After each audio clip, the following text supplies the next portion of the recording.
विरत विवेक संपन्न पूजनीय संत समाज, धर्म प्रेमी बंधुओं, श्रद्धा मूर्ति देवियों, बहुत देर से अभी हम बहुत ही सुंदर ढंग से संतों की विचार श्रवण कर रहे थे। जीवन में कुछ ऐसी चीज़ें हैं उसे त्यागने लायक है, कुछ ऐसी भी चीज़ें हैं कि जिनको ग्रहण कर लेने से जीवन सुंदर बनता है, और जो भद्दापन है, दुख है, पीड़ा है, गंदगी है, वो निकल जाती है, सुंदरता बढ़ जाती है। उसे उसी सुंदरता को, सरलता को सुख शांति, स्वर्ग की प्राप्ति, वैकुंठ की प्राप्ति, मुक्ति शांति की प्राप्ति कहते हैं। अलग से कहीं खोजने के चक्कर में पड़ेंगे तो जीवन बीत जाएगा, थाह नहीं पाएंगे। सदगुरु कबीर कहते हैं, सदगुरु वचन सुनो हो संतों, मत लीजय सिर भार, हो हुजूर ठाड़ कहत हो, अब तय संभर संभार। सदगुरु की बातों को सुनो, सिर पर बहुत भार मत ला दो, दिमाग का भार मत बनाओ। हो हुजूर, तुम हुजूर हो, मालिक हो, परमात्मा हो, अब तय संभर संभार। मैं खड़ा होकर के कहता हूँ, चैलेंज करता हूँ कि तुम परमात्मा हो, बस अपने आप को संभाल लो। जो गिर गए हो, लुढ़क रहे हो, लड़खड़ा रहे हो, संभल जाओ बस। बहुत महत्वपूर्ण बात है। सदगुरु वचन सुनो हो संतो, मत लीजिए सिर भार। ऐ लोगों, संतों की बातों को, गुरुजनों की बातों को, सदगुरु की बातों को सुनो और उसे जीवन में धारण करो। कौन सी ऐसी बातें सदगुरु संत बता देते हैं, आदेश पूर्वक सदगुरु कबीर हमें बताते हैं। बंधु, ये बहुत विचारणीय गंभीर बात है। ये जैसे तैसे सुन करके हवा में उड़ा देने लायक नहीं। अभी हमारे मास्टर साहब बता रहे थे कि लोग सत्संग में सुनते हैं तो झरिहावन श्रोता बन के बैठे रहते हैं और झाड़ करके चल देते हैं। कुछ श्रोता होते हैं झड़ियावन, झाड़ते रहते हैं, और कुछ गठियावन भी होते हैं, गांठ बांध लेते हैं लेकर के। कुछ ऐसे भी श्रोता होते हैं बतियावन होते हैं उठ करके खूब बतियाते हैं कि बहुत बढ़िया सुनाए, ये बातें सुनाए, यहाँ पर गड़बड़ किए, यहाँ पर अच्छा किए। बस घर पहुँचते पहुँचते सब स्वाहा, कुछ ख्याल लता पता नहीं। घिसनी निकाले, घिसे उसे फांके, बीड़ी निकाले सुर के, और जैसे तैसे जिंदगी लटर पटर चलती रहती। कोई जिंदगी में सुधार नहीं। अरे कुछ तो बदलो भाई अपने जीवन को। जैसे पहले चलते थे, अब आपकी चाल में फर्क आया कि नहीं? जैसी चाल आपकी है वैसी आपकी हाल हो जाएगी बंधुओं। चाल गड़बड़ तो हाल गड़बड़ हो जाती है। इसलिए चाल ठीक करो, हाल ठीक करने के चक्कर में मत पड़ो। हाल तो अपने आप ठीक हो जाएगी जब चाल ठीक हो जाएगी। तो चाल ही खराब है। पूजा करते रहो, आरती वंदना भी करते रहो गुरु महाराज की, अगर चाल खराब है तो कुछ काम नहीं आएगा। आपकी चाल खराब है, हनुमान जी, राम कृष्ण चारों धाम जाते रहो, कुछ होने वाला नहीं। ये सब झूठाई, आडंबर, पाखंड बन के रह जाएगा। अगर आपकी चाल ठीक है ना, तो ये सब मानो सहयोगी बन जाएंगे। मूर्ति के पास भी जाएंगे तो लगेगा कि आहा मिल गया। संत गुरु के सत्संग सुन लेंगे, दर्शन कर लेंगे तो लगेगा कि वाह, महाराज के दर्शन से बड़ा फल मिला। हर जगह आप कुछ करेंगे, मनन चिंतन ध्यान करेंगे तो लाभ हो जाएगा। चाल ठीक है ना, केंद्र है, तो केंद्र बिंदु तक पहुंचने का प्रयास करें। जीवन कर्म सिद्धांत के क्षेत्र में कर्म बहुत महत्वपूर्ण है। कर्म प्रधान विश्व रच राखा, जो जस करई सो तस फल चाखा। इस बात को दिमाग में रखिए ना काहू कोई सुख दुख दाता, निज कृत कर्म भोग सुन। बोलिए ना भाई। तो जब कर्म ही सब कुछ है, कर्म प्रधान है, मालिक है, और सुख दुख देने वाला कोई नहीं है, तो सारी बकवास को छोड़ करके कर्म सुधार क्यों नहीं किया जाता? झगड़े में पड़े रहते हैं लोग, उसका धर्म बड़ा, उसका धर्म बड़ा, वो अच्छा, वो अच्छा, अब वो पूजा बहुत बढ़िया है, वहाँ घूम आओ, उस मूर्ति का दर्शन कराओ, उस बाबा का चरणोदक पी लो। ये तमाम आडंबर में क्यों पड़े हैं? जहाँ जो हैं कर्म सुधार करके बस मार्गदर्शक खोज लीजिए। आपका बताने वाला कोई अध्यापक, कोई गुरु संत होना चाहिए ना। इतना अपने पास बुद्धि दिमाग नहीं है कि डायरेक्ट छत पर पहुंच जाएं। तो सीढ़ी बनी है ना, सीढ़ी सीढ़ी चढ़ करके छत पर पहुंच जाइए।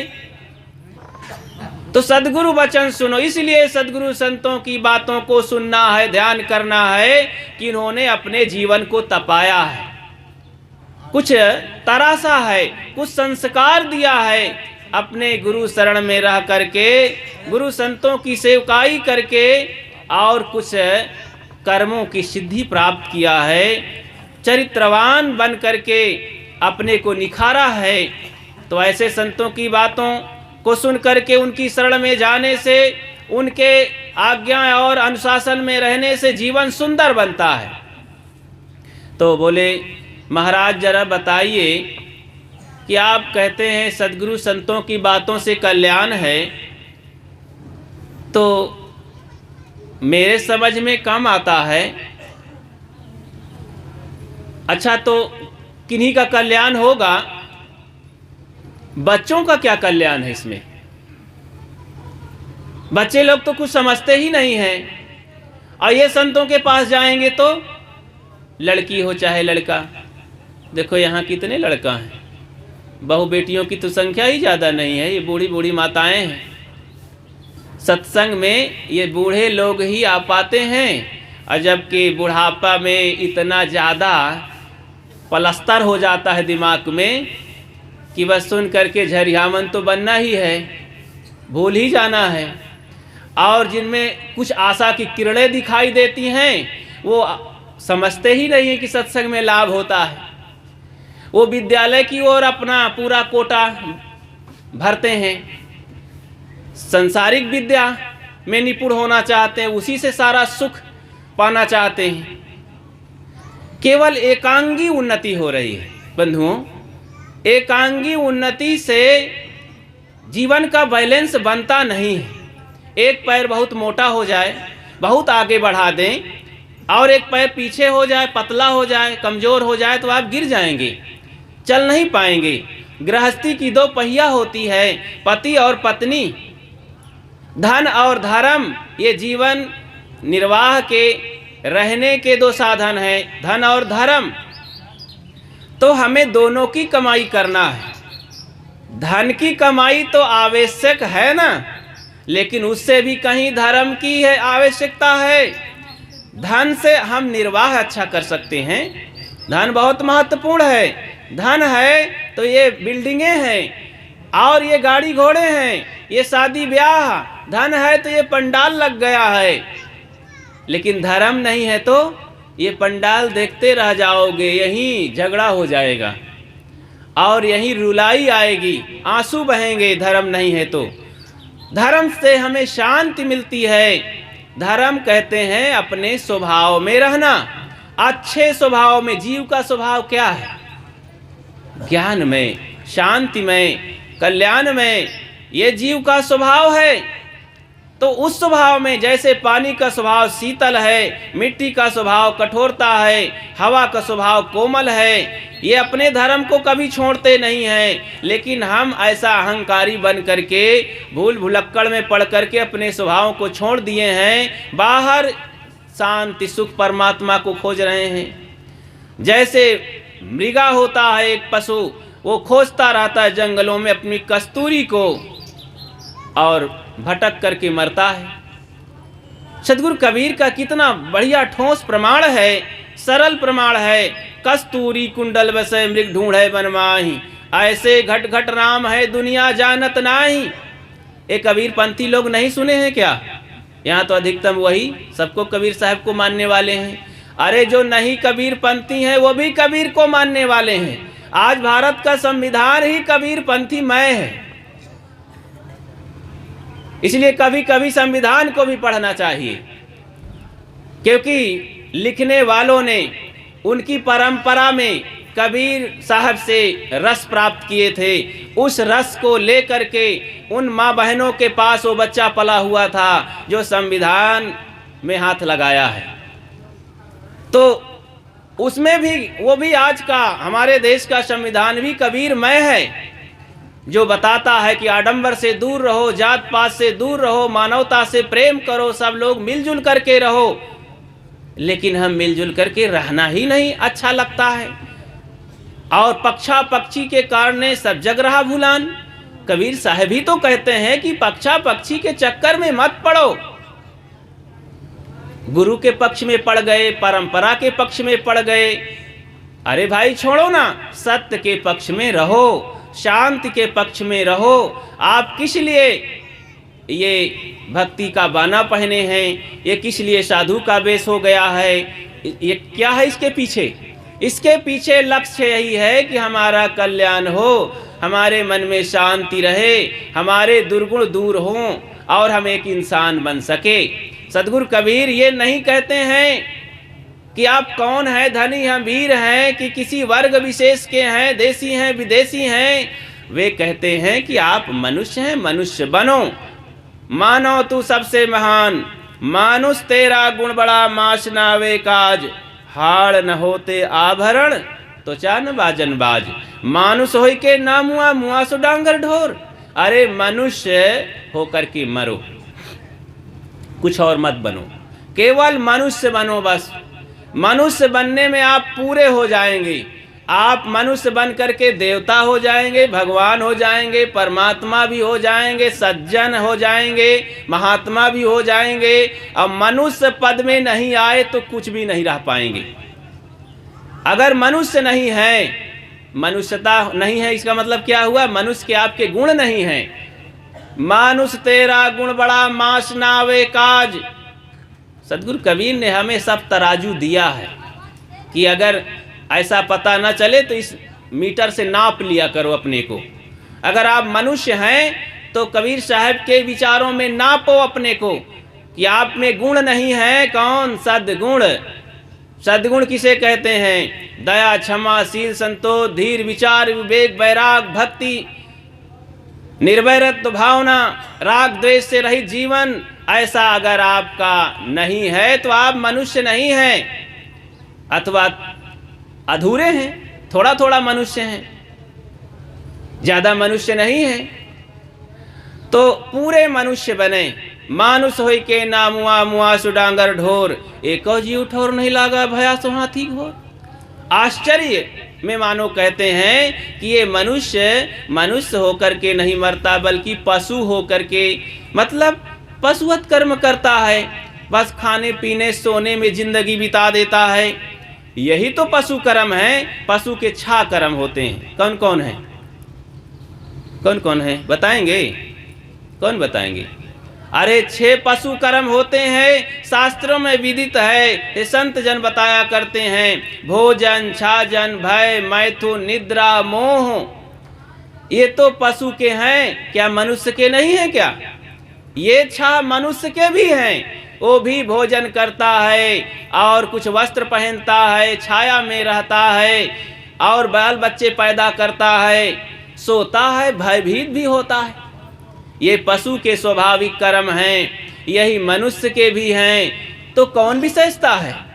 अगर इतने छह में रह गए, अरे कुछ बढ़ाओ ना एक आध और गुण, वो है धर्म जिसे कहते हैं सद्गुण। सद्गुण अगर जिस इंसान में बढ़ गए तो पशुवत से आगे बढ़ा, अन्यथा वो पशु के ही प्लेटफार्म में रह जाएगा। तो हमें मनुष्य बनना है, अपने अंदर धर्म और संस्कार और सद्गुण पैदा करना है। तो बच्चों को क्या मिलता है महात्माओं से? क्यों इनके पास जाएं? अपने घर में रहें। अपने घर में तो खाने पीने रहने बचने की सारी चीज़ें हमने कमाया है।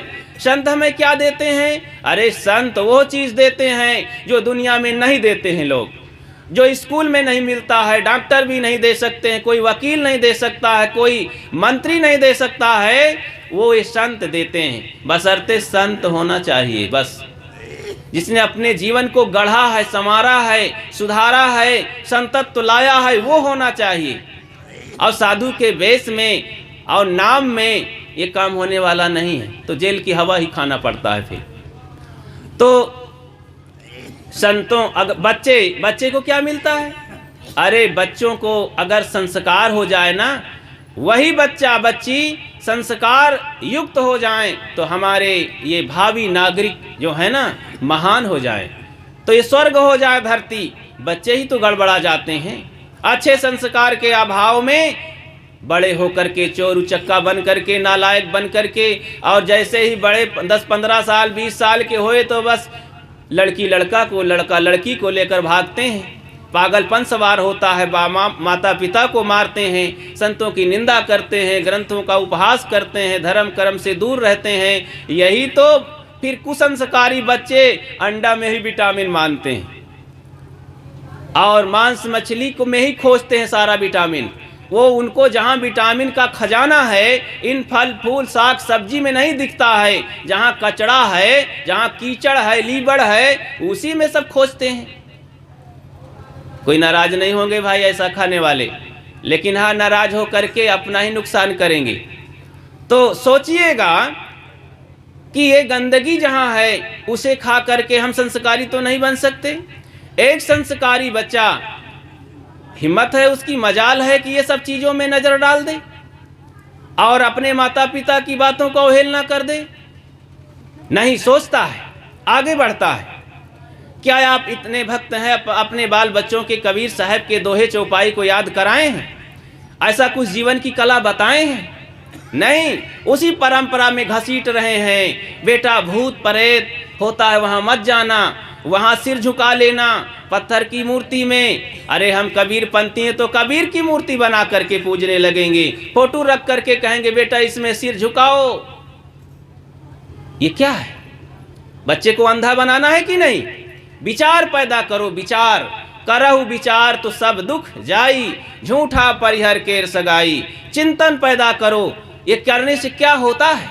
भक्ति करने से क्या होता है? क्या है भक्ति भजन? ये संत महात्मा क्यों हो जाते हैं? घर छोड़ने की क्या जरूरत पड़ती है? इस पर चिंतन पैदा होना चाहिए और जीवन बदले, ऐसा कुछ कर्म करें। प्रिय बंधुओं, तो दूसरे नंबर पर प्रश्नकर्ता ने कहा महाराज बच्चों को तो संस्कार मिलता है सत्संग में, संतों के पास, अच्छे लोगों के पास, लेकिन इन जवानों को क्या मिलता है? ये तो पढ़े लिखे सब धन से संपन्न हैं, इन्हें सद्बुद्धि की बंधुओं जरूरत है। सद्बुद्धि के अभाव में आज भ्रष्टाचार, बलात्कार और नाना प्रकार के कुसंस्कार फैले हैं। आज देश में जो हुड़दंग मची हुई है ये जवानों के ही कुसंस्कारों, सद्बुद्धि का अभाव है। तो अगर इनके पास सद्बुद्धि आ जाए तो ये जवान लोग देश का बहुत बड़ा काम कर सकते हैं कि ये जवान ही हमारे सेतु के दोनों छोरों के जोड़ हैं। ये पुल का काम करते हैं, सेतु का काम करते हैं। बूढ़े तो बूढ़े हो गए, बच्चे तो कच्चे हैं, ये जवान ही दोनों को जोड़ने वाले हैं। जिस घर में जवान अगर बढ़िया भक्त है, संतों के प्रेमी है, सत्संगी है, धार्मिक हैं, तो बूढ़ों का भी जीवन सफल हो जाएगा और बच्चे भी लायकदार देवता निकलेंगे।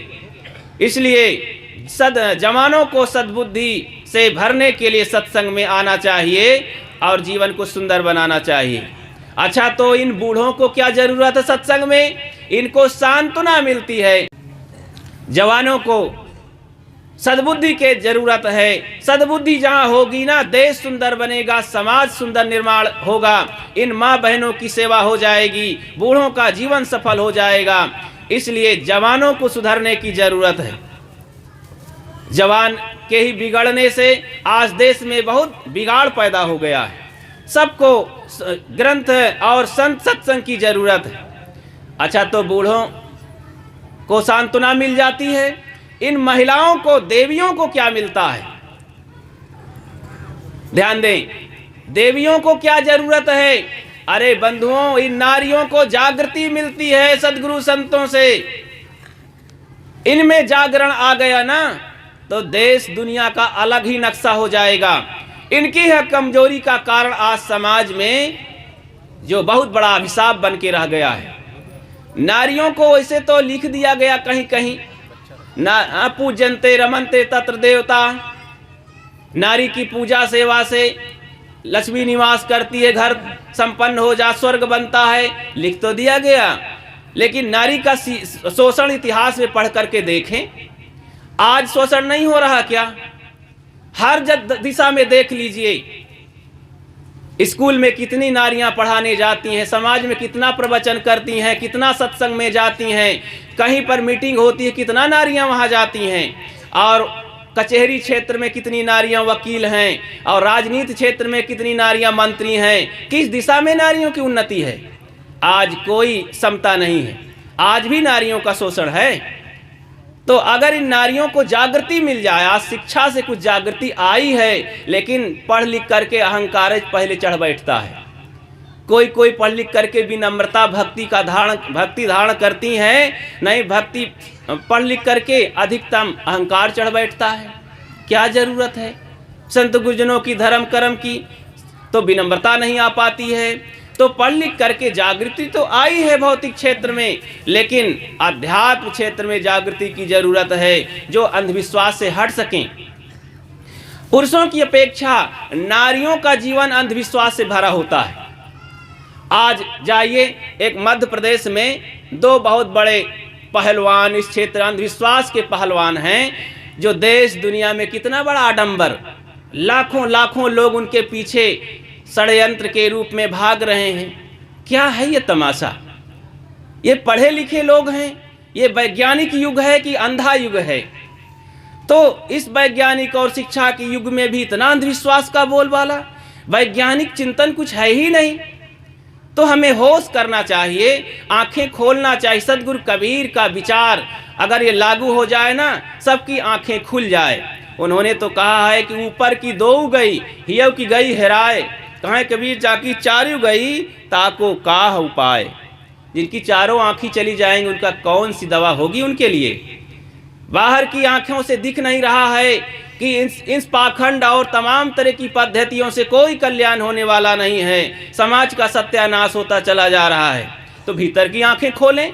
लेकिन भीतर की आंखें भी बंद है, मोतियाबिंद हो गया है। इसलिए जड़ चेतन का कुछ ज्ञान नहीं है, त्याग ग्रहण का कुछ ज्ञान नहीं है, खाद्य का ज्ञान नहीं है। भीतर की आंखें जिस दिन खुल जाएगी ना, तब दिखाई देगा पाप पुण्य क्या है, सही गलत क्या है, क्या माने क्या ना माने। इसलिए बंधुओं, कबीर की आंखों को लाने की जरूरत है, कबीर चिंतन को दिमाग में लाने की जरूरत है। कबीर क्या मतलब है? कबीर का अर्थ होता है महान। कबीर का अर्थ है